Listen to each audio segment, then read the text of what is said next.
Saviez-vous que la plupart des entrepreneurs ne réussissent pas, non pas à cause d'un manque d'idées ou un manque de faim, un manque de vision, etc., mais juste parce qu'ils restent piégés pendant longtemps dans une mentalité des salariés. Et ça, des fois même longtemps après avoir commencé leur activité, après qu'ils aient quitté leur poste. Pourtant, c'est simple. Un salarié, il échange son temps contre de l'argent. En général, il dépend d'une structure, il suit des instructions. Un entrepreneur, c'est tout à fait différent. Il assume le risque, il est d'accord avec ça, il est d'accord avec le contrat, j'en parlais dans mon dernier podcast. Il crée de la valeur, il est focus sur la création de la valeur et sur les solutions et les opportunités.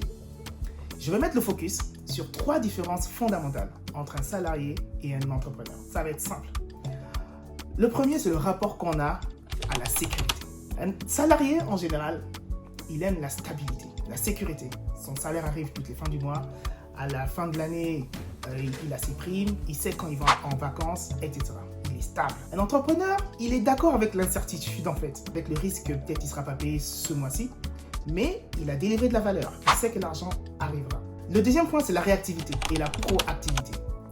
Un salarié, en général, il suit des instructions. Il suit une carrière. En général, il a un manager, ou bien c'est peut-être même lui-même le manager. Mais en général, on a toujours un manager, on a toujours quelqu'un au-dessus. On va suivre les objectifs de la boîte, d'accord? On va vraiment suivre la vision de la boîte, etc.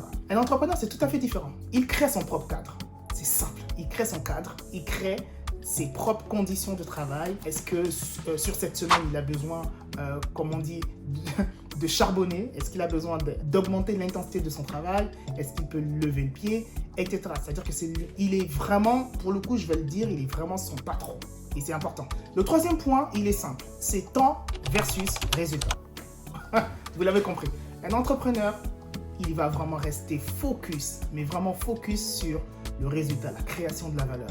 Vraiment, qu'est-ce que j'emmène de plus? Quel est mon business? Tout simplement, quelle est la valeur que je crée dans le monde du business, dans le monde de l'entrepreneuriat? Un salarié, c'est simple.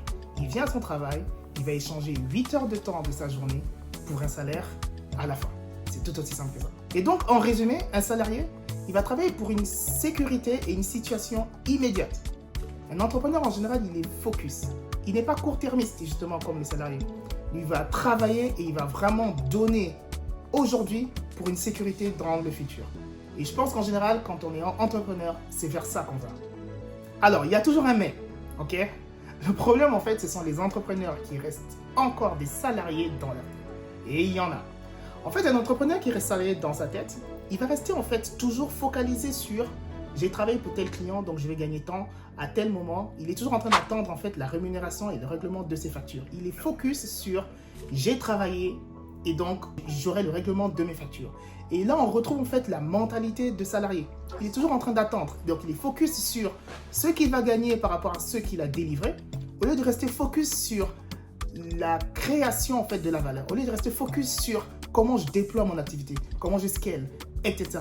Et c'est là qu'on se rend compte en fait qu'il y a toujours un problème. Et comment en sortir? Premièrement, un conseil simple, la diversification des revenus. C'est important en fait, ça permet de rajouter, de ramener en fait une sérénité. On n'est pas en train de courir après des factures, etc. On est serein, ok? Le deuxième conseil que je peux vous donner, c'est essayons au maximum d'automatiser. Aujourd'hui, en plus, avec l'intelligence artificielle, c'est tellement simple aujourd'hui d'automatiser. Ça compte à des tâches simples, en fait. Okay? Et comme ça, on peut même être sûr, même sur ce qu'on est en train de faire, d'automatiser. Pourquoi? Parce que ça va nous permettre, en fait, de se détacher petit à petit de l'exécutif. Et c'est important. Comme ça, on prend justement cette hauteur sur ce qu'on fait. On peut créer de la valeur encore et aller encore beaucoup plus loin. Okay? Et le troisième conseil là que j'ai à vous donner, c'est reprendre le contrôle, tout simplement. Il ne faut pas en fait que la situation nous déborde, okay? Qu'on n'arrive pas à contrôler ce qu'on fait. Prenons le contrôle sur l'activité, prenons le contrôle sur le marché, prenons le contrôle sur les choses. Si on n'y arrive pas, n'hésitons pas à se faire conseiller. Il y a plein de gens justement qui sont là pour conseiller les entrepreneurs pour qu'ils puissent avancer sereinement. Okay?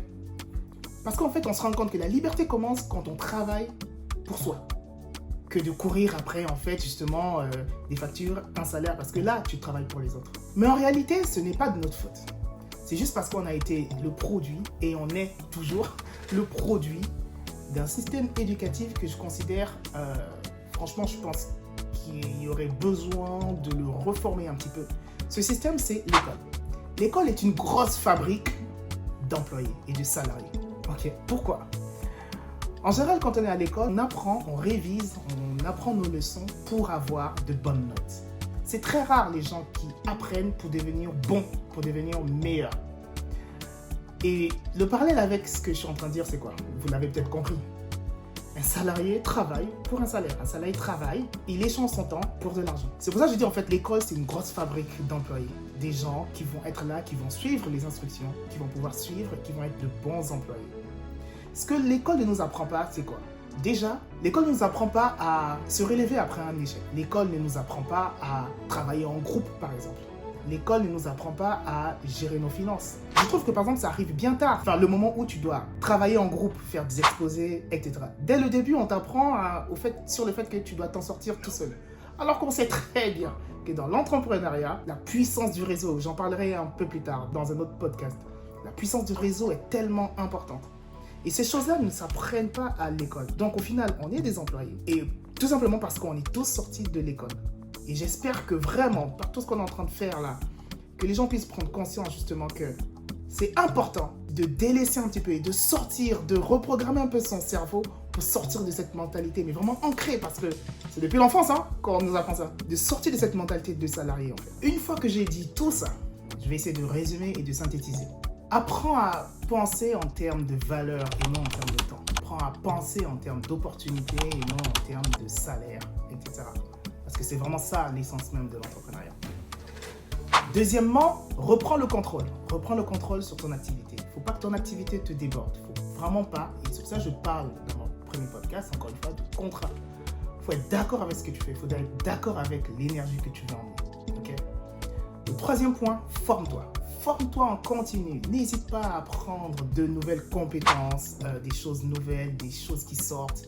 Il y en a des fois qui me disent « Ah non, mais je ne suis pas comptable, etc. » Apprends la comptabilité. Je n'ai pas dit que tu deviendras un expert comptable.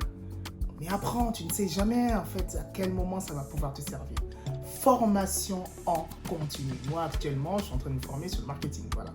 Rien à voir avec ma formation, mais je suis obligé de me former. C'est comme ça. Autre chose, le réseau. En tant qu'entrepreneur, encore une fois, entoure-toi d'autres entrepreneurs. Essaye d'être le plus dans des réseaux, des gens qui pensent comme toi, des gens qui ont le mindset, des gens qui ont peut-être rencontré des problèmes, qui vont pouvoir t'aider. Et pour terminer, passe à l'action. Commence peut-être petit, mais démarre. Peu importe. Commence, mais essaie de respecter tout ce que j'ai dit avant. C'est-à-dire, ne réfléchis pas en termes de temps, mais en termes de valeur. Ok? Reprends le contrôle sur ton activité. D'accord? Forme-toi. Essaie d'avoir un bon réseau. Je te promets que les choses vont pouvoir se faire. Je vous parle de ça, pourquoi? Parce que ce sont des réflexions que j'ai eues moi-même personnellement à mener. Vraiment. En étant tout à fait honnête, parce que c'est important. Ah ouais, je vous vois venir. Je le répète, c'est important d'être honnête envers soi-même. D'accord? Des fois, voilà, on se pose, on réfléchit et on est honnête envers soi-même. Et moi, à un moment donné, oui, c'est vrai, je gagnais un petit peu d'argent, etc. Machin, mais j'étais toujours dans la mentalité de salarié. Je ne vous cache pas, j'attendais des fois, quand est-ce que je vais être payé, etc. Machin, faut que je prenne plus de missions. Non, ce n'est pas ça le problème en fait. Ça, c'est une mentalité de salarié. Clairement, ça, c'est une mentalité de salarié. Et je voudrais vraiment nous emmener, à réfléchir sur est-ce qu'on est encore dedans ou pas. Et je peux vous dire que des fois, ce genre de questions soulève des vraies réalités, des vraies vérités qui affranchissent en fait. Et si on te se posait cette question-là, pour qu'on puisse en fait shifter et commencer à aller vers un niveau un petit peu supérieur par rapport à ce qu'on est maintenant. On est tous là pour devenir de meilleures personnes en général. Et même dans l'entrepreneuriat, il y a des niveaux. Comme je disais, dans l'entrepreneuriat, il y a tout le monde. Il y a Jeff Bezos, il y a Warren Buffett, il y a Elon Musk, mais il y a aussi le boutiquier du coin, il y a moi, il y a le YouTuber, etc. On est tous dedans. Sauf qu'il y a des étapes, il y a des niveaux. Elon Musk, c'est la Ligue des Champions. Nous, on est en National 2, frère. Mais c'est pas grave, ok? Faisons les choses. Démarrons petit, mais démarrons. Et n'hésitons pas à être francs. Pour que dès le début, ne reprenons pas les erreurs des autres. Dès le début, commençons à être francs avec nous-mêmes et changeons de mentalité. Okay? En tout cas, c'était vraiment super pour moi de partager ce qu'il y avait dans ma tête pour le coup. Et je sais que ça va aider la communauté. N'hésitez pas à vous abonner, à partager la vidéo, à liker. Parce que c'est super important. Encore une fois, je le rappelle, je veux créer une communauté. Je veux créer une communauté d'entrepreneurs, de sofapreneurs peut-être. Ah tiens, ouais, je vais créer une communauté de sofapreneurs. Donc n'hésitez pas, ok? Allez, let's go!